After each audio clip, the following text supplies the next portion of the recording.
చేరవచ్చిన ప్రియులందరికీ మన ప్రభువును మన రక్షకుడైన యేసుక్రీస్తు అతి పరిశుద్ధ నామంలో శుభములు తెలియజేస్తున్నాను.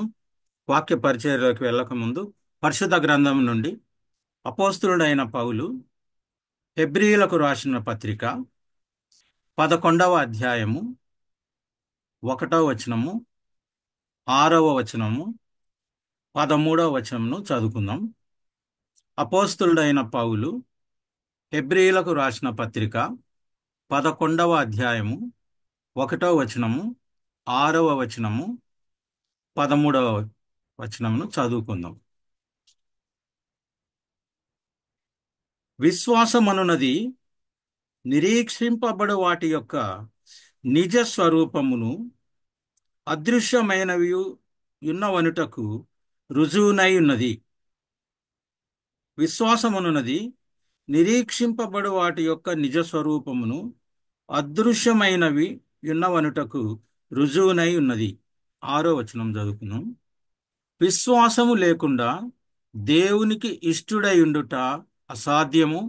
దేవుని యొద్దకు వచ్చువాడు ఆయన ఉన్నాడనియు తన్ను వెదుకు వారికి ఫలము దయచేయువాడనియు నమ్మవలెను కదా. విశ్వాసము లేకుండా దేవునికి ఇష్టుడై ఉండుట అసాధ్యము. దేవుని యొద్దకు వచ్చువాడు ఆయన ఉన్నాడనియు తన్ను వెదకు వారికి ఫలము దయచేయువాడనియు నమ్మవలెను కదా. 13వ వచనం. వీరందరూ ఆ వాగ్దాన ఫలము అనుభవింపకపోయినను దూరము నుండి చూసి వందనము చేసి తాము భూమి మీద పరదేశులను యాత్రికులనై ఉన్నామని ఒప్పుకొని విశ్వాసము గలవారై వృతి నొందిరి. దేవుడు తన వాక్యమును దీవించునుగాక. చిన్న ప్రార్థన చేసు. పరిశుద్ధుడైన ప్రేమ గల మా ప్రియ పరలోకపు తండ్రి, సర్వోన్నతుడా, ఈ సాయంకాల సమయంలో ప్రభువా నీ కుమారును మా ప్రభువును మా రక్షకుడైన యేసుక్రీస్తు అతి పరిశుద్ధ నామములో నీ సన్నిధిలో పరిశుద్ధాత్మ సహవాసంతో నైనా చేరి నీ వాక్య పరిచర్య చేయవాలని మేము ఉంటుండగా నాయన మా మధ్యకు మిమ్మల్ని ఆహ్వానిస్తున్నాం. చేరవచ్చిన బిడ్డలతో మీరే మాట్లాడమని నీ శిలువ చాటును నన్ను మరుగు చేసుకుని యేసయ్యా నీవే నీ బిడ్డలతో మాట్లాడి కార్యం జరిగించుమని మా ప్రభువును మా రక్షకుడైన యేసుక్రీస్తు అతి పరిశుద్ధ నామములో సమస్త ఘనత మహిమ నీకే చెల్లించి వేడుకొంచున్నాం తండ్రి. ఆమేన్. చదవబడినటువంటి వాక్యాన్ని మనం గమనించినట్లయితే ఈరోజు అనుకునే విధంగా విశ్వాసము, నిరీక్షణ అనే అంశం మీద వాక్య పరిచర్య చేయవలనని నేను తలంచాను. ఎందుకంటే మధ్యాహ్నం వరకు ఈరోజు నేను వాక్యం చెప్తాను అని నేను అనుకోలేదు. సడన్గా మెసేజ్ చూసుకున్నప్పుడు సిస్టర్ నా పేరు రాసి ఉంటున్నారు. కానీ ఈరోజు నేను గమనించినప్పుడు మార్నింగ్ వచ్చినటువంటి గుడ్ మార్నింగ్ మెసేజెస్లు కానీ దేవుని వాక్యాన్ని కానీ గమనిస్తే ప్రతి ఒక్కరూ వారికి తెలియకుండానే విశ్వాసాన్ని గురించి, నిరీక్షణను గురించి, అదేవిధంగా ప్రస్తుతం ఉన్న పరిస్థితులలో వారి యొక్క భావోద్రేకాలను మెసేజ్లో తెలిపినట్లుగా నాకు ఆలోచన కలిగి విశ్వాసాన్ని గురించి మాట్లాడాలని అనుకున్నాను. అదేవిధంగా ఈ మధ్యకాలంలో మా యొక్క సంఘంలో మేము చర్చించుకున్నటువంటి మా పాస్టర్ గారు కూడా చెప్పినటువంటి కొన్ని విషయాలను దృష్టిలో ఉంచుకొని ఈరోజు మీ మధ్యకు ఈ వాక్యాన్ని తీసుకొని వస్తున్నాను. దేవుడు తన వాక్యాన్ని దీవించాలని ప్రార్థిస్తున్నాను. మనం బాగా గమనించినట్లయితే క్రైస్తవ జీవితంలో ముఖ్యంగా ఈ లెంట్ కాలంలో మనం విశ్వాసము కలిగినటువంటి వారిగా ఉండాలి. మరి మనకి ఇవ్వబడినటువంటి వాగ్దానాల విషయంలో ఇప్పుడే సిస్టర్ పాట పాడారు, వాగ్దానములు నెరవేర్చువాడవు అని. మరి ఆ వాగ్దానం మనకు ఇవ్వబడినటువంటి వాగ్దానం ఈ లెంట్ కాలంలో దానిని పొందటానికి మనం చాలా ప్రయత్నం చేయవలసిన వారమై ఉంటున్నాం. మనకి ఇవ్వబడినటువంటి వాగ్దానాలలో ఏంటంటే ఈ లెంటుకు సంబంధించి పరిశుద్ధుడైన యోహాను రాసినటువంటి సువార్త మనం గమనించినట్లయితే 3వ అధ్యాయం 16వ వచనములో దేవుడు లోకమును ఎంతో ప్రేమించెను కాగా ఆయన తన అద్వితీయ కుమారుని యందు విశ్వాసమించు ప్రతివాడు నశింపక నిత్య జీవం పొందినట్లు ఆయనను అనుగ్రహించెను. మరి ఈ లెంటంతటికి వెనక ఉన్నటువంటి పునాది దేవుడు ప్రేమతో మనల్ని పాపం నుండి విడిపించడానికి, అంతకంటే ముఖ్యంగా నిత్య జీవము పొందటానికి, మనం నశించకుండా ఉండటానికి ఆయన తన కుమారుని అనుగ్రహించాడు. మరి ఈ లెంట్ కాలంలో ఆయన ఇచ్చిన ఈ వాగ్దానం మన జీవితంలో నెరవేరాలంటే మనం విశ్వాసం కలిగినటువంటి నమ్మకమైనటువంటి క్రైస్తవులుగా మనం ఉండడం చాలా అవసరం. ఈ లెంటులో ప్రతి ఒక్క వ్యక్తి కూడా తాను ఏ ఆచారాలు పాటించినప్పటికీ ప్రభు యొక్క సారూప్యములోనికి, క్రీస్తును పోలి నడుచుకుని వ్యక్తిగా మారటమే దీని యొక్క ముఖ్యమైనటువంటి ఉద్దేశం. మరి చదవబడినటువంటి వాక్యాన్ని నేను ఎందుకు ఎన్నుకున్నానంటే, ఈ విశ్వాసంలో బలపడేటువంటి మనము అనేకమైనటువంటి అవరోధాలను ఎన్నుకుంటూ ఉంటాం. గడిచిన వారంలో లెంట్ దినాలలో ప్రార్థనా జీవితానికి సాతాను ఏ ఏ ఆటంకాలు చేస్తుంది అని మనం విన్నాం. నేను తెలియజేయడం జరిగింది. ఈరోజు కూడా నేనేం చెప్తున్నానంటే, నీ విశ్వాస జీవితంలో నీవు పడిపోకుండా విశ్వాసంలో వీరునిగా, బలవంతుడుగా నీవు మారవలసినటువంటి అవసరం ఈ లెంటులోనే కాదు, నీ జీవితం అంతా ఉంటాడు. ఎందుకంటే క్రైస్తవ జీవితంలో విశ్వాసం లేకుండా ఒకరు దేవునికి ఇష్టంగా ఉండటం అసాధ్యం అని మనం 6వ వచనంలో చదువుకున్నాం. విశ్వాసం లేకుండా దేవునికి ఇష్టుడై ఉండుట అసాధ్యము.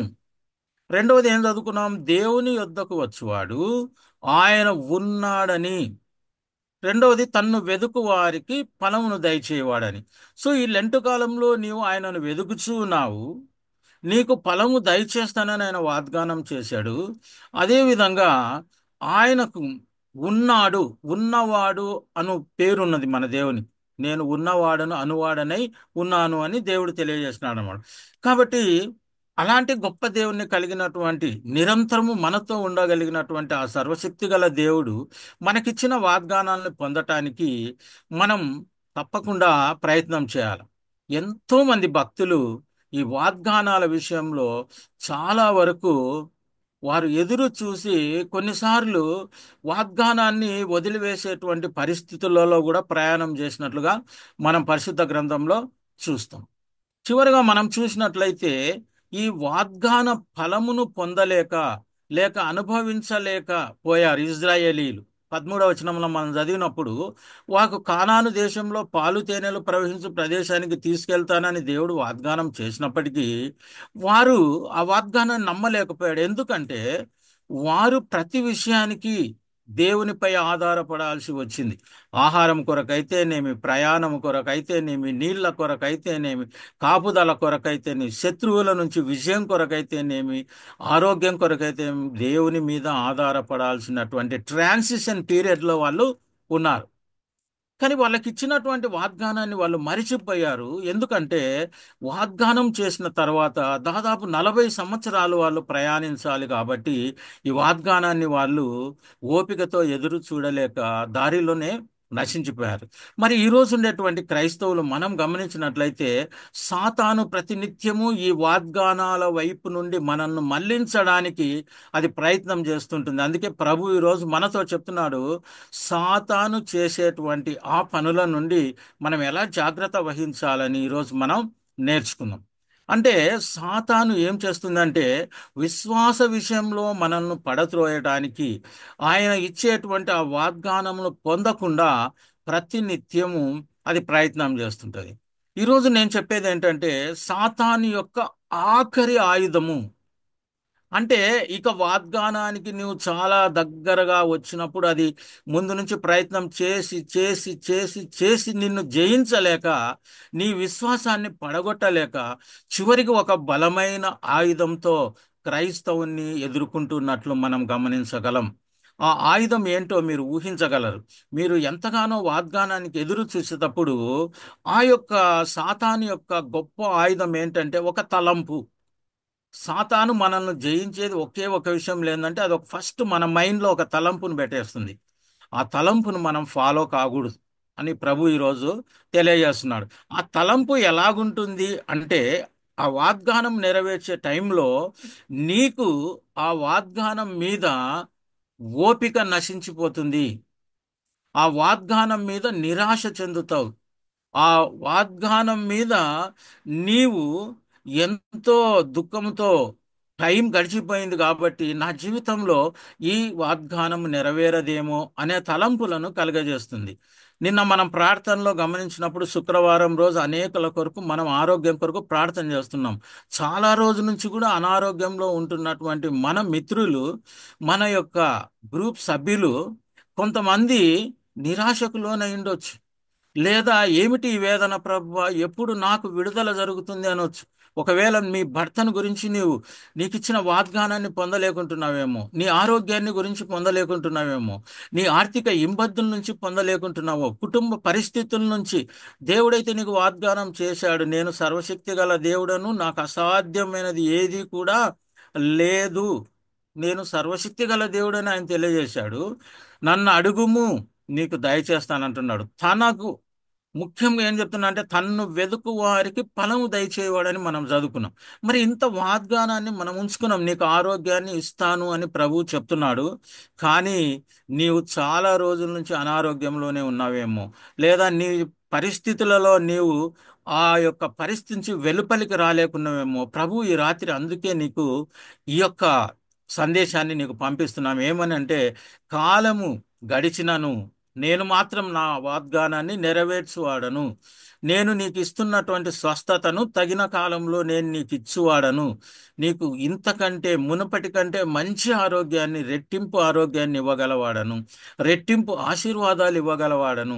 ఈరోజు ఒకవేళ సాతాను నీ మనసులో ఒక తలంపు అనేటువంటి గొప్ప ఆయుధాన్ని ఉంచిందేమో, దాన్ని నీవు జాగ్రత్తగా పాటించకుండా నువ్వు ఇంకా బలపడాలి అని ప్రభు చెప్తున్నాడు. ఎందుకు ఈ విధంగా నేను చెప్తున్నానంటే, విశ్వాసమును కాపాడుకోలేక చాలా మంది క్రైస్తవ జీవితాలు మధ్యలోనే యేసు ప్రభుకు దూరం అయిపోతున్నారు. యాక్చువల్గా ప్రతి క్రిస్టియన్కు ఉండవలసినది విశ్వాసం ఉండాలి. విశ్వాసం లేకుండా ఎన్ని కార్యాలు జరిగినా కూడా నీ జీవితంలో నువ్వు కార్యాలు చేయలేవు. విశ్వాసం అనేది దేవుడిచ్చేటువంటి ఒక గొప్ప బహుమానం. ఈ విశ్వాసాన్ని పొందుకున్నప్పుడు, నువ్వు విశ్వాసంతో ప్రార్థించినప్పుడు అనేకమైనటువంటి ఆశీర్వాదాలను ఇతరులకు నువ్వు ఇవ్వగలవు. మరి ఈ విధంగా నేను గమనించినప్పుడు దేవుడిచ్చినటువంటి ఈ గొప్ప విశ్వాసం ఎప్పుడు ఉంటుందంటే, మనకు వాగ్దానాలు దయచేయబడినాయని నువ్వు విశ్వసించినప్పుడు ఆ వాగ్దానం నెరవేరు కొరకు నీవు తప్పకుండా ఎదురు చూస్తూ ఉంటావన్నమాట.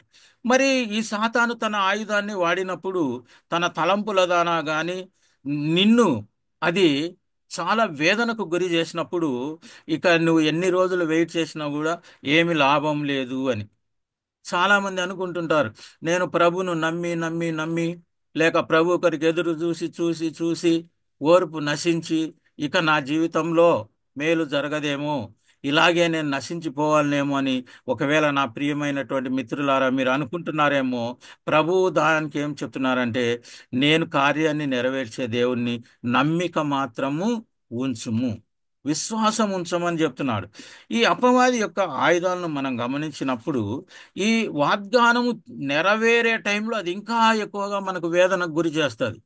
ఈ లెంట్ దినాలలో మనం యేసు ప్రభు యొక్క జీవితాన్ని గురించి, చివరి గడియలను గురించి మాట్లాడుతున్నప్పుడు, మీరు బైబిల్ చదువుకుంటున్నప్పుడు మీకు ఒక గొప్ప సన్నివేశం మీకు కనిపిస్తుంది. ఏంటంటే, ఇక 3 రోజులలో యేసు ప్రభుల వారు మరణం నుండి తిరిగి లేచి ఈ యొక్క ప్రపంచానికి, విశ్వమంతటికి ఒక గొప్ప రాజుగా, ఆయన శత్రువులను తన పాదపీఠంగా ఉంచుకోబోయే రోజు రాకముందు, మంచి శుక్రవారానికి ముందు రోజు గెత్సెమనే తోటలో సాతాను ఎక్కువగా వేదనకు గురి చేసింది. ఆయన యొక్క రక్తము చెమట రూపంలో వస్తున్నట్లు, అంటే సాతాను అన్ని రోజులు పరిచర్యలో అనేక రకాలుగా ప్రభువుకు వేదన, దుఃఖము ఏమేమో కలగచేసినప్పటికీ చిట్ట చివరి కూడా తన ప్రయత్నాన్ని, ఎందుకంటే యేసు ప్రభు వచ్చినటువంటి ముఖ్యమైన లక్షణము మనందరికీ పాప విమోచన కలిగించడానికి, తన పిల్లలుగా చేయటానికి, దేవునికి మనల్ని సమీపస్తులుగా చేయడానికి ఆయన వచ్చే గొప్ప కార్యం. ఆ వాగ్దానంతో యేసు ప్రభు ఈ లోకానికి వచ్చాడు, తండ్రి చిత్తాన్ని నెరవేర్చడానికి వచ్చాడు. ఆ వాగ్దానాన్ని ఇంకా చెడగొట్టడానికి, దేవుడు మనకిచ్చిన వాగ్దానాన్ని యేసు ప్రభు మీద అనేకమైనటువంటి అపవాది సైన్యముతో దాడి చేసింది. ఎంతో వేదనకు గురైనప్పుడు ఆయన కూడా మనుష్య రీతిలో ఒక క్షణంలో, అయ్యో నాకు ఇది వద్దే వద్దు ప్రభువా, ఈ వేదనను, ఈ యొక్క బాధను, ఈ శ్రమను నా యుద్ధ నుండి నీ చిత్తమైతే తొలగించండి నాన్న అని తండ్రికి ప్రార్థన చేశాడు. కానీ తిరిగి ఆయనను నీ చిత్తమే అని ఆ యొక్క వాగ్దానాన్ని నెరవేర్పు కొరకు ఆయన ఆ యొక్క శ్రమలో ప్రయాణం చేశాడు. కాబట్టి క్రైస్తవుడైనటువంటి నీ జీవితంలో కూడా సాతాను నీవున్నటువంటి పరిస్థితిలో ఇంకా నీ విశ్వాసాన్ని చెడగొట్టడానికి, నిన్ను యేసు ప్రభువునే అంతగా కదిలించడానికి ప్రయత్నం చేసిన సాతాను నిన్ను కూడా వదలదు. ఈ లెంటు దినాలలో ఎంత భక్తిగా, ఎంత విశ్వాసంతో, ఎంత ఆత్మీయంగా ఎదగాలనుకుంటున్నావో అంత సమానమైనటువంటి బలంతో సాతాను నిన్ను ఎదుర్కొంటుంది. కానీ దీన్ని ఎదుర్కోవాలంటే నీవెప్పుడు కూడా మీరు శోధనను జయించినట్లు మెలకువలో ఉండి ప్రార్థన చేయుడన్నారు. మీరు ప్రార్థనా జీవితాన్ని లెంటు కాలంలో కలిగి ఉండాలి. సమయం దొరికినప్పుడంతా కూడా ప్రార్థన జీవితంలో చూడాలి. మరి ఈ విధంగా వాడు ఆత్మీయ జీవితాన్ని పాడు చేస్తూ మన యొక్క వాంఛను, మన యొక్క కోరికలను, మనం ఎదురు చూస్తున్నటువంటి ఆ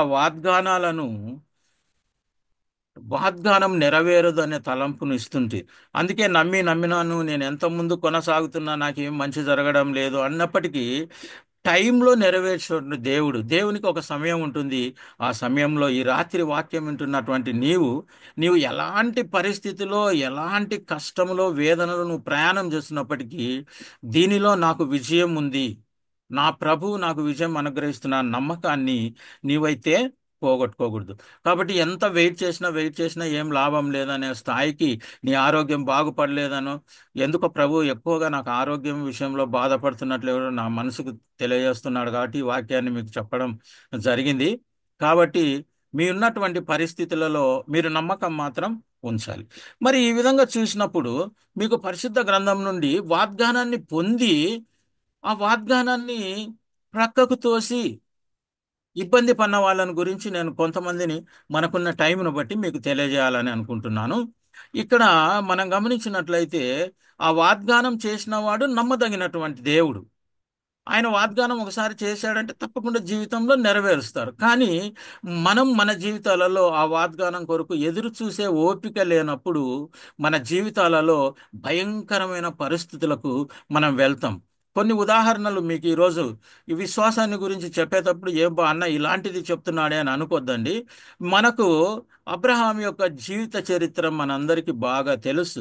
ఆదికాండం 16వ అధ్యాయం మనం మొదటి వచనం నుంచి మనం చదువుకున్నప్పుడు అక్కడ సారా అబ్రహాంతో కొన్ని విషయాలు చెప్తుంది. ఏంటంటే వాళ్ళకు ఒక 10 సంవత్సరాల క్రితం వాగ్దానం చేయబడింది.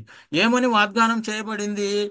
మీకు నేను ఒక సంతానాన్ని ఇస్తున్నాను, ఇస్కరేణువుల వల్ల ఆయన సంతానం అభివృద్ధి చెందింది, ఆయన ఆశీర్వదిస్తానని రకరకాలుగా సంతానం అనుగ్రహిస్తున్నట్లు అబ్రహాముకు సారాకు వాగ్దానం చేయబడింది.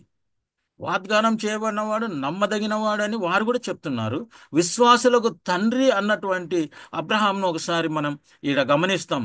ఎందుకంటే యేసు ప్రభుని అది శోధించింది. ఈరోజు అబ్రహాంను కూడా మనం ఒకసారి గమనిస్తాం. ఏం చేసిందంటే సాతాను ఒక బలమైనటువంటి తలంపును సారా యొక్క మనసులో తన ఆయుధాన్ని ఉంచింది. ఒకవేళ ఆమె అందరికీ చెప్పిందేమో, దేవుడు నాకు ఈ విధంగా వాగ్దానం చేశాడు, నాకు సంతానం ఇస్తా అంటే, మనకు మొట్టమొదటి శత్రువులు మన పరిచయస్తులు, మన స్నేహితులు, మన బంధువులే. ఓ అమ్మ ఎన్ని రోజులు అయిపోయింది ప్రభువు చెప్పి, ఇంకా నీకు ఏం జరగలేదు, అంతా ఊరికే నువ్వు నమ్ముకొని ఉన్నావు, నీ కథ అయిపోయింది అని ఇలాంటి వాళ్ళు చెప్తుంటారు. ఒక వివాహం మన కుటుంబంలో జరగనప్పుడు ఇంకా వివాహం కాలేదా మీ పిల్లలకు అని చెప్తుంటారు. కానీ వాగ్దానం కొరకు ఎదురు చూసే తల్లిదండ్రులు వాటికి బెదరరు. ఆరోగ్యం నీకు క్షీణించినప్పుడు నీవు ఎంతమంది ఇంకా చెప్పినప్పటికీ దేవుడు నన్ను బాగు చేస్తాడనే ఉండాలి. కానీ సాతాను ఏం చేసింది? సారా మనసులో ఒక తలంపును పెట్టింది. ఇంకా వాగ్దానం నెరవేరదు అనుకొని అబ్రహాంకి ఒక మాట చెప్పింది. మీ అందరికీ తెలిసినట్టుగా నా యొక్క జీవితంలో సంతానం కలిగే అవకాశం లేదు కాబట్టి నీవు నా దాసి అయినటువంటి హాగర్ను వివాహం చేసుకొని ఆమె ద్వారా సంతానాన్ని కొనమని చెప్పింది. మరి విశ్వాసులకు తండ్రి అయినటువంటి అబ్రహాము లేదు లేదు ప్రభు నాకు వాగ్దానం చేసినాడు అనుకోకుండా, బహుశా ఆయన కూడా ఏమనుకున్నాడో, ఈ రీతిలో నాకేమన్నా దేవుడు ఇస్తున్నాడని బహుశా అనుకున్నాడో ఏమో తెలియదు కానీ దేవునితో సంప్రదించకుండా నా భార్య ఇలా చెప్తుంది అనకుండా వెంటనే హాగర్ను పెళ్లి చేసుకున్నాడు. ఆ సాతాను శోధనకు వారిద్దరూ లొంగిపోయి వాగ్దానం కొరకు ఎదురు చూడలేదు కాబట్టి ఆ ఇస్మాయేలు జన్మించడం ఈ రోజు కూడా యుద్ధాలే యుద్ధాలు. ఒక వాగ్దానం కొరకు ఎదురు చూడక విశ్వాసులకే తల్లిదండ్రులుగా ఉన్నటువంటి వారు క్షణికమైనటువంటి వారి ఆలోచనలతో దేవుడిచ్చిన వాగ్దానాన్ని పోగొట్టుకున్నాం. కానీ దేవుడైతే తన వాగ్దానాన్ని నెరవేర్చాడు. జస్ట్ 16 నుండి మళ్ళీ 21వ అధ్యాయం మనం వెళ్ళేలోగానే దేవుడు అక్కడ అబ్రహాంతో మాట్లాడుతున్నాడు. తను చేసేటువంటి వాగ్దానాన్ని నెరవేరుస్తున్నట్టు తెలియజేస్తున్నాడు. నెరవేర్చాడు కూడా. అలా అబ్రహాం మళ్ళీ మనం గమనించినట్టయితే 25వ అధ్యాయానికి వెళ్ళేందుకు మళ్ళీ కొంతమందిని వివాహం చేసుకున్నాడు ఈయన. దేవుడు వాగ్దానం చేశాడు, అత్యధికమైనటువంటి సంతానాన్ని తన యొక్క కుమారుని ద్వారా అనుగ్రహిస్తానన్నాడు. ఇజ్రాయేలుకు తానే దేవుడై ఉంటున్నానని ఆయన ఇంత గొప్ప ప్రణాళిక కలిగి చెప్పినప్పుడు సాతాను ఎంత పనిచేసిందో ఒక్కసారి గమనించండి. ఈరోజు నీ పరిస్థితి ఏంది? నీకున్నటువంటి నువ్వు అబ్రహాం లాంటి గొప్ప విశ్వాసిగా ఉంటున్నావా?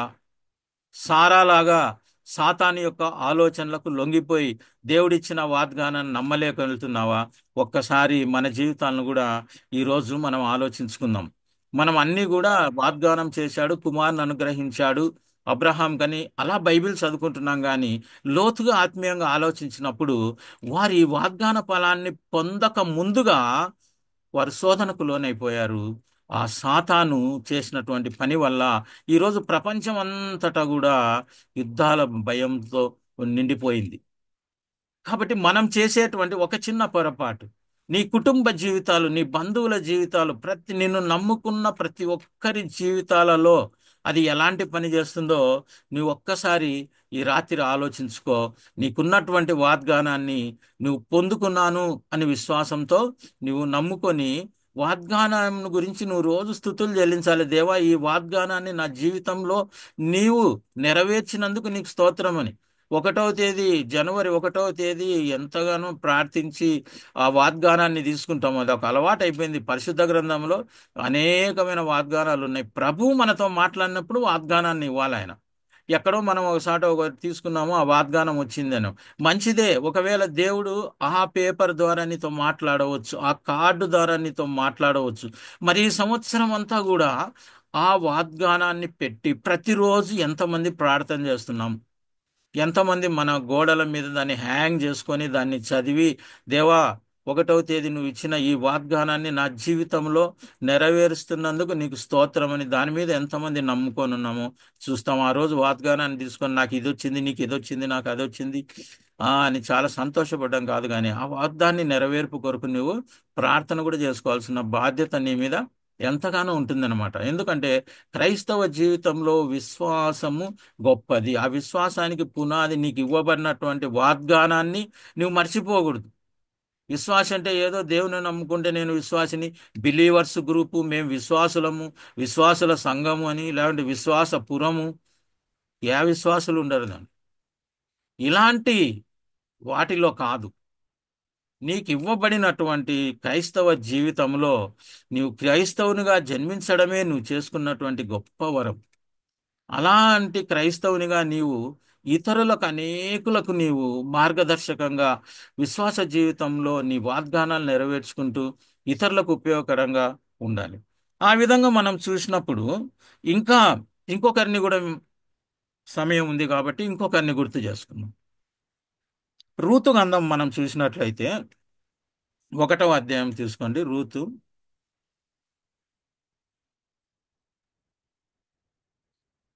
గ్రంథము 1వ అధ్యాయంలో చూస్తే అక్కడ యూదయ దేశ బెత్లెహేంలో ఒక మనుష్యుడున్నట్లుగా చెప్పబడింది. ఆయన పేరు ఎలీమెకు. ఈ యొక్క ఆయన యొక్క భార్య పేరు నయోమి. ఈ ఎలీమెల ఆ బెత్లెహేం దగ్గర యూదా దేశంలో ఉన్నప్పుడు దేవుడు అక్కడ ఒక కరువును కలగజేశాడు, కానీ వాళ్ళకు ఒక వాగ్దానం ఉంది అక్కడ. ఇంకా తర్వాత లోతుగా చదువుకుంటా పోతే దేవుడు తిరిగి వాళ్ళను దర్శించే రోజు ఉంది, ఆ కరువు నుంచి వాళ్ళని విడిపించేది అనేది ఉంది. ఆ వాగ్దానం వాళ్ళకి ఇవ్వబడినప్పటికీ ఈ వ్యక్తి ఏం చేశాడంటే, ఈ ఎలీమెకు తన సొంతగా సాతాను ఒక ఆలోచనను కలగజేసింది. ఇక్కడుంటే నువ్వు బ్రతికేది చాలా కష్టము, నీకు ఒక కుటుంబం ఉంది, నీకు పిల్లలు ఉన్నారు, ఈ కరువులో ఎలా చేస్తావు? ఆర్థికమైనటువంటి పరిస్థితులలో వాగ్దానాన్ని కోల్పోతున్నటువంటి ఒక మనిషిని గురించి మీకు తెలియజేస్తున్నా. మరి ఇతను ఏం చేశాడంటే, అక్కడి నుండి తన యొక్క కుటుంబంతో బయలుదేరి మోయోబీయుల దేశానికి వెళ్ళాడు. శాపగ్రస్తమైనటువంటి స్థలానికి వెళ్తున్నాడు. మోయోబీలో ఏదో నా చెప్పును విసిరేయుదును అని చెప్పాడు దేవుడు. మోయోబీలు శాపగ్రస్తులు. ఎందుకు అనేది మనకు తెలుసు, దాన్ని మోయోబు వంశం ఎవరి ద్వారా వచ్చింది, ఎందుకు వచ్చింది అని. మరి ఆ శాపగ్రస్తమైనటువంటి స్థలానికి, వెళ్ళకూడనటువంటి ఒక స్థలానికి వాగ్దానము పొందినటువంటి వారు వెళ్ళుచూ ఉన్నారు. ఎప్పుడైతే భర్త చెప్పాడో భార్య కూడా చెప్పలేదు. మనకు దేవుడు ఆ వాగ్దానం చేశారు కదా, మమ్మల్ని ఇక్కడ ఆశీర్వదిస్తారు, మనం ఎందుకు వెళ్ళాలా, మనం ఇక్కడే యూదా దేశంలో ఇజ్రాయేలీయులలో మనం ఉండాలి అనుకోకుండా తన బంధువులందరినీ వదిలేసి వెళ్ళకూడనటువంటి ఒక స్థలానికి వెళ్ళాడు. దేవుడు అనేక స్థలాలు మనం వెళ్ళేటప్పుడు మనం ఆత్మీయంగా నడిపింపబడిన తర్వాతనే వెళ్ళాలి. మనం ఇష్టం వచ్చినట్టు లోకరీతిగా ఆలోచించి మనం ఇక్కడ బాగుంటుంది అక్కడ బాగుంటుంది అని మనం వెళ్ళకూడదు. కాబట్టి ఏదైనా ఒక కార్యం మనం తలపెట్టినప్పుడు ఆత్మీయమైన నడిపింపు కొరకు ఉండాలి. అలా కాకుండా ఈ వ్యక్తి తన కుటుంబాన్ని తీసుకొని ఎలిమేలకు వెళ్ళిపోయాడు. వెళ్ళిపోయినప్పుడు అక్కడ ఏమైపోయిందంటే, ఆ కిందికి మనం వాక్యాలు చదువుకుంటూ వస్తే ఆయనకు అనారోగ్యం వచ్చి ఆయన చనిపోయాడు. ఉండవలసిన స్థలంలో ఉండకుండా శాపగ్రస్తమైనటువంటి స్థలానికి వెళ్ళినప్పుడు వాగ్దానాన్ని కలిగి కూడా వాగ్దానాన్ని అనుభవింపలేక చనిపోయాడు. ఆయన చనిపోవడమే కాదు, సరే ఆయన చనిపోయాడు, ఇక తిరిగి మన దేశానికి వెళుదామని అనుకోకుండా నయోమి అక్కడే ఉండిపోయింది. ఇద్దరు కుమారులు ఉన్నారు, యుక్త వయసులో ఉన్నారు. ఇద్దరు కుమారులకు వివాహం జరిగింది, కోడన్లు కూడా ఉన్నారు. ఆ యొక్క శాపగ్రస్తమైన దేశములో అక్కడుండే వాళ్ళని చేసుకొని అక్కడే ఉండి 10 సంవత్సరాల టైములో ఆ ఇద్దరు కుమారులు కూడా చనిపోయారు. చూడండి, ఒకే కుటుంబంలో 3 మరణాలు. ఉండకూడనటువంటి వారిలో వాగ్దానాన్ని వదిలిపెట్టి మరి ఒక స్థలానికి సొంత నిర్ణయంతో వెళ్ళినప్పుడు ఇలా జరిగిపోయింది. ఎందుకంటే సాతాను ఆ విధంగా శోధించింది, వారి మైండ్లో తన ఆయుధాన్ని ఉపయోగించింది. ఇక్కడుంటే మీకు కష్టం, మీరు బ్రతకలేరు అని. కానీ దేవుడు ఏమన్నాడు, నేను మిమ్మల్ని దర్శిస్తాను అని చెప్తున్నాడు, ఆహారం అనుగ్రహిస్తానని. కానీ వెళ్ళింది.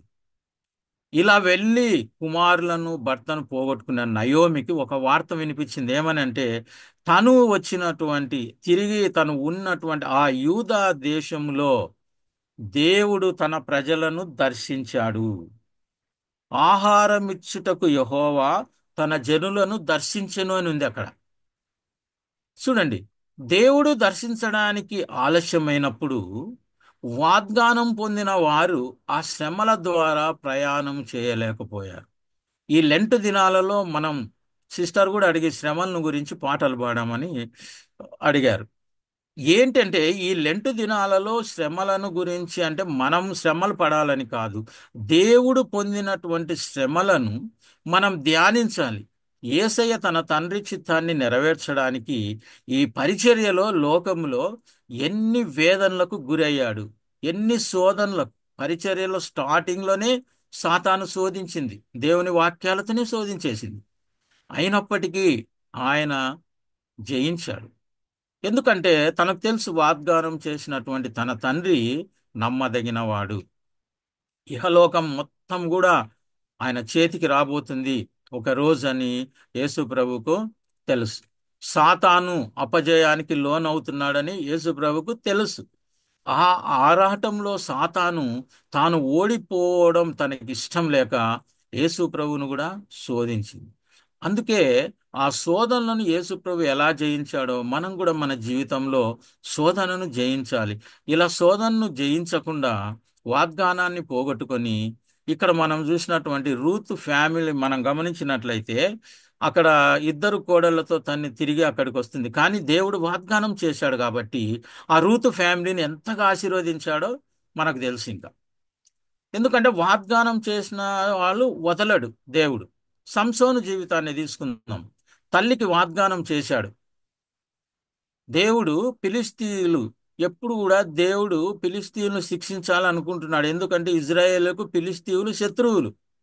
దేవుడు తన కార్యాన్ని తన కుమారునిగా ఒక సంసోనును జన్మింపజేసి తల్లికి ఆయన గురించి జాగ్రత్తలు చెప్పిన తర్వాత అంత గొప్ప వాగ్దానాన్ని సంసోను ఇహలోకాన్ని ప్రేమించి సాతాను యొక్క తలంపులకు లొంగిపోయి వాగ్దానాన్ని పొందలేక దెలీలా చేతిలో పడిపోయాడు. కానీ దేవుడు ఒకసారి నీ పట్ల జరిగించాలనుకున్నటువంటి వాగ్దానాన్ని ఒకవేళ నువ్వు తప్పిపోయినా ఆయన నిన్ను వదిలిపెట్టాడు. నీ ద్వారానే వాగ్దానాన్ని నెరవేరుస్తాడు. నీ ద్వారానే సాక్ష్యాన్ని 10 మందికి తెలియజేస్తాడు. సంసోను జీవితంలో కూడా చిట్ట చివరికి దేవుడు ఆయన మొర ఆలకించి ఫిలిస్తీయులను మళ్ళీ సంహరించే అవకాశాన్ని అనుగ్రహించాడు. అదేవిధంగా మనం గమనించినట్లయితే దావీదు జీవితాన్ని కూడా మనం గమనిస్తాం. దావీదు కూడా వాగ్దానాలు పొందినటువంటి వ్యక్తి. ఆ జీవితాన్ని గురించి నేను ఎక్కువ చెప్పాల్సినటువంటి అవసరం లే. అయితే దావీదు సితారా వాయించుకునే చిన్ననాటి నుండి గొల్యాతును చంపినటువంటి రోజు వరకు కూడా దేవుడు తనకు తోడుగా ఉన్నాడని, దేవుడు తనకు వాగ్దానం చేశాడని ఇవన్నీ చెప్తూ వచ్చాడు. దేవుడు తన కాపరి అని చెప్తూ వచ్చాడు. కానీ ఇంత గొప్ప దావీదు వాగ్దాన పురుషుడుగా వచ్చినప్పటికీ ఆయన గొల్యాతును చంపినప్పుడు అక్కడ ఉన్నటువంటి ఆ యొక్క స్త్రీలు ఒక పాట పాడారు. ఆ పాట మనందరికీ తెలుసు. దాంట్లో దావీదు వేలకు వేల మందిని చంపినట్లుగా, సౌలు రాజుకు ఇబ్బంది కలిగించినట్టుగా పాట పాడారు. అయిపోయింది. ఇంకా సాతాను అక్కడ ప్రారంభించింది, సౌలుకు దావీదుకు వైరాన్ని సృష్టించింది. మరి ఎన్నిసార్లు సాతాను శోధించినా లొంగని దావీదు రాను రాను ఏంటి ప్రభువా, ఎన్నిసార్లు మరణం నుంచి నేను తప్పించుకుంటున్నా, మళ్ళీ మరణానికి దగ్గరికి తీసుకెళ్తున్నామని ఒక ఆలోచనకు వచ్చేసినాడు. ఎందుకంటే మనం ఒక ఎగ్జామ్ రాసిన తర్వాత పాస్ అయినామంటే ఇంకా అయిపోయింది, మళ్ళీ బెటర్ ఆ పరీక్ష. కానీ ఇక్కడ అక్కడ కాదు. క్రైస్తవ జీవితంలో పరీక్షలే పరీక్షలు, అయిపోయిన పరీక్ష కూడా మళ్ళీ వస్తుంది. ఈ విధంగా అనుకున్నప్పుడు దావీదు ఏం చేశాడు, సౌలు రాజుకు భయపడడం ప్రారంభించినాడు. ఎవ్వరికీ భయపడనట్టు దావీదు సాతాను పెట్టినటువంటి తలంపుతో ఏమని చెప్తాడంటే, ఆ సమూయేలు 1వ సమూయేలు మనం గమనించినప్పుడు ఆ దావీదు చిట్ట చివర 27వ అధ్యాయానికి వచ్చినప్పుడు చాలా భయంతో కూడినటువంటి వ్యక్తిగా మారిపోతాడు. మనం 26వ అధ్యాయంలో మనం ఒకసారి చూస్తే 1వ సమూయేలు 26వ అధ్యాయాన్ని ఒకసారి చూద్దాం. ఎందుకంటే 26వ అధ్యాయంలో ఆయన యొక్క మాటలు మనం చూస్తాం. 26 చివరిలో మనం గమనించినట్లయితే దావీదు ఏమంటున్నాడంటే, సౌలు దావీదుకు ఒక మాట చెప్పినాడు, దావీదా నాయన, నీవు ఆశీర్వాదం పొందుదువుగాక, నీవు ఘనకార్యములను పూనుకొని విజయం నొందుదువుగాక అని దావీదుతో అనెను. దానికి ముందుగా దావీదు ఏం చెప్పాడంటే 23లో, యెహోవా ఈ దినమున నిన్ను నాకు అప్పగించినను, నేను యెహోవా చేత అభిషేకం నొందిన వానిని చంపనొల్లకు పోయినందున ఆయన నా నీతిని నా విశ్వాస్యతను చూచి నాకు ప్రతిఫలము దయచేయును. చిత్తగించుము, ఈ దినమున నీ ప్రాణము నా దృష్టికి ఘనమైనందున యెహోవా నా ప్రాణమును తన దృష్టికి ఘనముగా ఎంచి బాధలన్నిట్లో నుండి నన్ను రక్షించునుగాక. ఎంత గొప్ప నమ్మకం ఉందండి! దేవుడు రక్షిస్తున్నాడని తనకు ఒక గొప్ప వాగ్దానాన్ని కలిగినటువంటి దావీదు జస్ట్ ఇంకా 27వ అధ్యాయం వచ్చేకే మొట్టమొదటినే ఏమంటున్నాడు మనం గమనిస్తే, నేను ఇక్కడ నిలిచుండడం మంచిది కాదు, ఏదో ఒక దినమున నేను సౌలు చేత నాశనమగుదును. చూడండి ఏమైపోయింది. ఎంత గొప్ప వాగ్దానాన్ని పొందుకొని ఎంత విశ్వాసంతో ఉన్నాడు. నా విశ్వాసతను చూచి నా కార్యాలను బట్టి దేవుడు నన్ను కాపాడుతాడు, నా ప్రాణాన్ని దక్కించుకుంటానన్న దావీదు మరుక్షణమే వాగ్దాన నెరవేర్పు దగ్గరలో ఉంది. సౌలు కూడా ఇంకా దావీదుతో ఏమీ వైరం లేకుండా, సరే మనం మంచిగానే ఉందాం అనుకొని ఆయన తన మనసు మార్చుకున్న పరిస్థితిలో మళ్ళీ దావీదుకు సాతాను ఒక ఆలోచన పెట్టింది. నమ్మటానికి వీల్లేదు, ఎప్పుడైనా ఏమైనా జరగవచ్చు. అంటేనే సౌలు ఏం దావీదు ఏం పలుకుతున్నాడంటే, సౌలు ఏ రోజైనా నన్ను సంహరించవచ్చు. ప్రాణభయం పట్టుకుంది. ఎందుకంటే సాతాను ఈ విధంగా చేస్తుంది. విశ్వాసంతో ఉన్నటువంటి దావీదు, దేవుని యందు విశ్వాసం ఉంచినటువంటి దావీదు ఈ విధంగా ఒక సాతాను తలంపు వల్ల తను ప్రాణహానికి భయపడుతూ వచ్చాడు. కాబట్టి దావీదును ఏమనుకున్నాడంటే, సౌలుని ఇంకా అధికారంలోంచి తీసేసి, దావీదు వాగ్దానం ఏంటంటే దావీదు ఇంకా కొన్ని రోజులలో రాజు కాబోతున్నాడు. అటువంటి మంచి సమయంలో ఈయన పారిపోయాడు. పారిపోయేది కూడా ఎక్కడికి పారిపోయినాడు? ఒక సాతాను ఎలాంటి ఆలోచన ఇచ్చిందంటే, నీవు సౌలుకు శత్రువులుగా ఉన్నటువంటి ఫిలిస్తీయుల దగ్గరికి గాజాకి వెళ్తే నీకు అక్కడికి రాడు సౌలు అని చెప్పింది. సరే, వాగ్దానం పొందినటువంటి వాళ్ళు సాతాను మాట విని మనం ఒకటి ఉంచుకున్నాం. సారా తప్పు చేసింది, ప్రపంచం అంతటికి ఇబ్బంది వచ్చింది. నయోమి భర్త తప్పు చేశాడు, కుటుంబము చాలా వేదనకు గురైపోయింది. సంసోను తప్పు చేశాడు, అదేవిధంగా దావీదు కూడా తప్పు చేశాడు. ఈరోజు గమనించినట్లయితే ఆ దావీదు ఏం చేస్తున్నాడంటే, దేవుని మీద ఆధారపడ్డటువంటి దావీదు ఈరోజు తన మీద తను ఆధారపడుతున్నాడు. ఈ విధంగా నీవు ఈరోజు అనారోగ్యంలో ఉండి ఎన్ని రోజులకు ఇంకా నీకు పూర్తి స్వస్థత కలగలేదేమో. నువ్వు పరీక్షలో తర్వాత పరీక్ష రాస్తున్నావు అని గుర్తుంచుకోవాలి, కానీ నీ పరీక్షలో ఫెయిల్ అయిపోయినా నా జీవితంలో ఇంకేం లేదు అని ఇలా నమ్మకం కోల్పోయే చాలా మంది సూసైడ్ చేసుకుంటుంటారు. జీవితం మీద నమ్మకం కోల్పోయినారు. వారి జీవితం మీద నమ్మకం పోయినా కానీ క్రైస్తవుడు దేవుని మీద నమ్మకాన్ని కోల్పోకూడదు. ఎందుకంటే మనకు వాగ్దానం చేసిన వాడు నమ్మదగినటువంటి వాడు, నీ జీవితానికి మేలు చేసేటువంటి దేవుడు. సో దావీదు, ఏంటి ప్రభా ప్రతిసారి నీ మీద ఆధారపడాలంటే ఎక్కడైతుంది నాయన, నా పద్ధతి ప్రకారం నేను పోయి నా సౌలు శత్రువుల దగ్గర ఉంటానని వెళ్ళాడు. ఏమైపోయింది అక్కడ? అక్కడ పోయి తక్కువ మందితో వెళ్ళాడు, 600 మందితో వెళ్ళాడు భార్య పిల్లలను తీసుకొని. కానీ అక్కడ సిక్లగు అనే ప్రాంతాన్ని అక్కడ వారు ఇచ్చినప్పుడు మనందరికీ తెలుసు, అమాలేకీలు వచ్చి దావీదు కుటుంబం మీద, దావీదు లేనప్పుడు పడ్డారు. మొత్తం పట్టణం అంతా తగలబెట్టేశారు. అంతటితో ఊరుకోలే, భార్య పిల్లలను ఆస్తిని ఎత్తుకొని పోయినారు. దావీదు ఏమైపోయింది ఇది విషయం తెలిసినప్పుడు ఎప్పుడూ ఏడ్చనంతగా ఎక్కి బట్టి ఏడ్చాడు. ఎందుకంటే ప్రభువు మీద నమ్మకాన్ని పోగొట్టుకొని, దేవుని మీద నమ్మకాన్ని పోగొట్టుకొని సొంత నిర్ణయంతో లోకరీతిగా వెళ్ళాడు. ఎందుకంటే ఒకవేళ అందరు అనిండొచ్చు, ఈరోజు మనతో కూడా అందరు అనిండొచ్చు, ఏం విశ్వాసం అబ్బాను ఇన్ని కష్టాలు వస్తున్నాయి, ఏం విశ్వాసం అబ్బాను అనవచ్చు. లేదా నీ విశ్వాసాన్ని ఎగతాళి చేయొచ్చు. లేదా సాతాను ఈరోజు నీకు అనారోగ్యాన్ని కలగజేయొచ్చు. యోబు వలె నీ జీవితంలో అనేక రకాలుగా అన్ని వైపుల నుంచి శ్రమలు తీసుకొని రావచ్చు. కానీ ఎలాగైతే దేవుని మీద నమ్మకం కలిగి యోబు జయించాడో ఆ విధంగా నువ్వు నిలబడగలిగినప్పుడు నీదే అత్యధికమైనటువంటి విజయం. కాబట్టి మనం గమనించినప్పుడు దేవుడు కూడా మనకు బైబిల్లో ఏం చెప్పాడంటే, శ్రమ దినమున నీవు కృంగిన ఎడల నీవు చేతగాని వాడవుదు. క్రైస్తవుడు ఒక యుద్ధ సన్నద్ధుడై ఉండాలి అని పరిశుద్ధ గ్రంథం మనకు చెప్తుంది. అక్కడ ఉంది సర్వాంగ కవచాన్ని ధరించుకోవాలని. ఇంతకు ముందు కూడా మనం మాట్లాడుకున్నాం.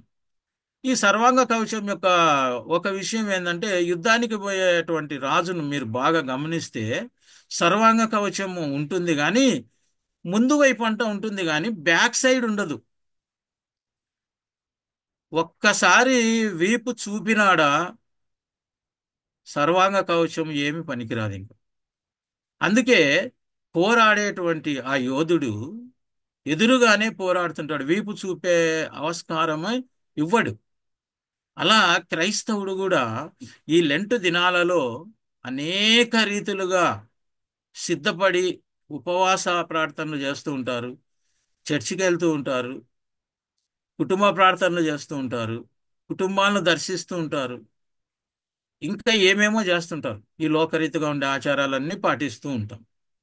ఇవన్నిటికంటే ముఖ్యంగా దేవుడు నీకిచ్చినటువంటి వాగ్దానాన్ని బట్టి ఈ లోకానికి నా యేసయ్య నన్ను రక్షించడానికి వచ్చాడు, నన్ను విమోచించడానికి వచ్చాడు, తన ప్రాణం ఇచ్చి నన్ను తన సొత్తుగా చేసుకొని దేవునికి నాకు ఒక సంధిని ఏర్పాటు చేసి కోల్పోయినటువంటి ఆ వైభవాన్ని నాకు ఇవ్వడానికి వచ్చాడు యేసయ్య అని నీవు నమ్మి నీ వాగ్దానాన్ని నెరవేర్చుకోవడానికి నీవు ప్రయత్నించాలి. కానీ అలా కాకుండా ఈ లెంటు దినాలలో ఆత్మీయ ఎదుగుచున్న నీవు సాతాను పెట్టేటువంటి తలంపుల వల్ల నీవు అనేక విధాలుగా తప్పిపోయిన ఎడల, ఎలా వాగ్దానాన్ని నుంచి దూరమైన వాళ్ళు ఏం శ్రమలు పడ్డారో అవన్నీ మనకు తెలుసు. కాబట్టి మనకి ఇవ్వబడినటువంటి విశ్వాసాన్ని మనం కాపాడుకోవాలి.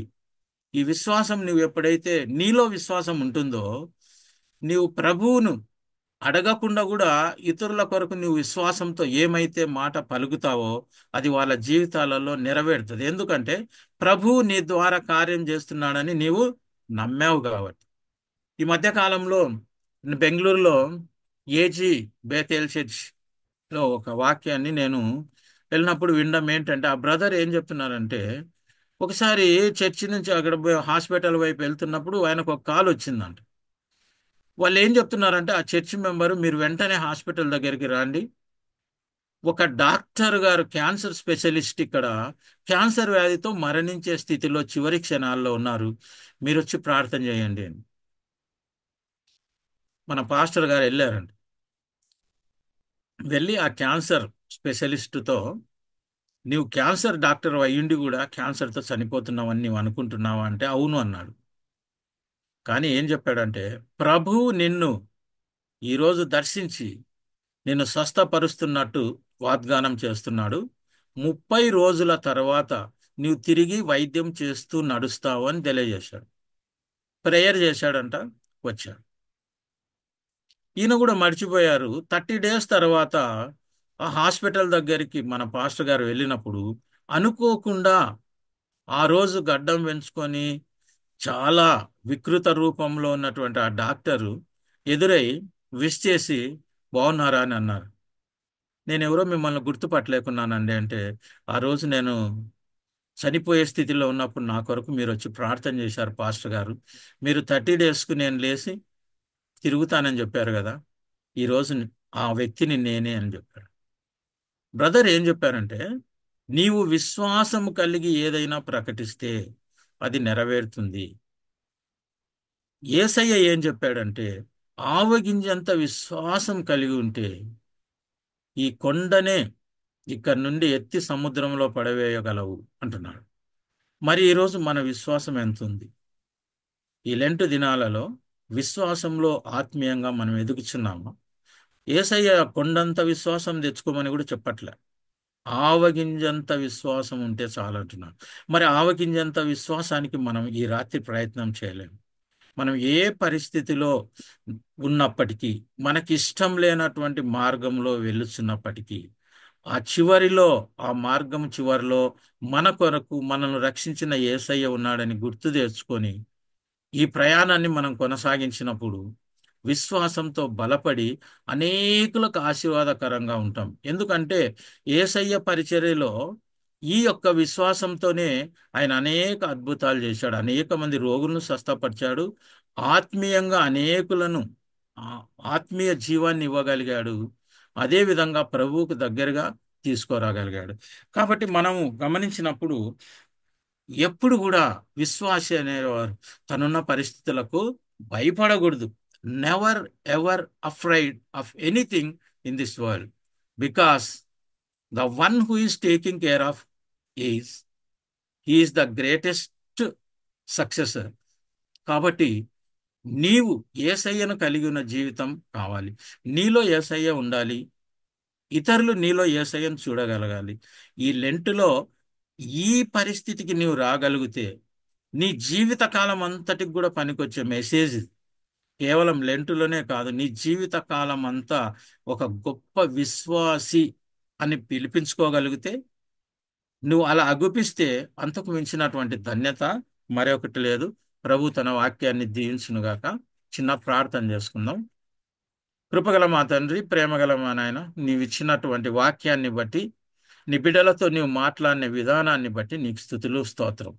అవును ప్రభా, విశ్వాసం లేకుండా నీకు ఇష్టలై ఉండుట అసాధ్యము అని తెలియజేశావు నాయన.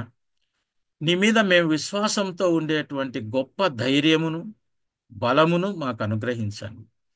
ఇక్కడ చేరవచ్చినటువంటి ప్రతి బిడ్డను, అదేవిధంగా వాక్యాన్ని వినబోయేటువంటి ప్రతి బిడ్డలో తండ్రి, నీకు ఇష్టమైనటువంటి బిడ్డలుగా విశ్వాసము కలిగి తమ జీవితంలో అడుగు వేసి అనేకులకు ఆశీర్వాదకరంగా ఉండినట్లు వారిని దీవించుమని, ఎంతమంది అయితే ప్రభువా సాతాను ఆలోచన వల్ల ఈ రాత్రి ప్రభువా తమ యొక్క పరిస్థితులను మార్చుకోలేము అని అనుకుంటున్నారో, వారి జీవితాలలో ఈ రాత్రి నువ్వు కార్యం జరిగిస్తున్నావు తండ్రి. వారిని అందరినీ కూడా మీకు విడుదల దయచేస్తున్నావు. నీకు స్తుతులు చెల్లిస్తూ నీ వాక్యాన్ని అందించినందుకు నీకు స్తుతులు స్తోత్రము చెల్లించి, మా ప్రభువును మా రక్షకుని యేసు క్రీస్తు అతి పరిశుద్ధ నామములో సమస్త ఘనత మహిమ ప్రభావం నీకే చెల్లించి వేడుకొని కృతజ్ఞాస్తుతులు చెల్లిస్తున్నాను తండ్రి. ఆమెన్.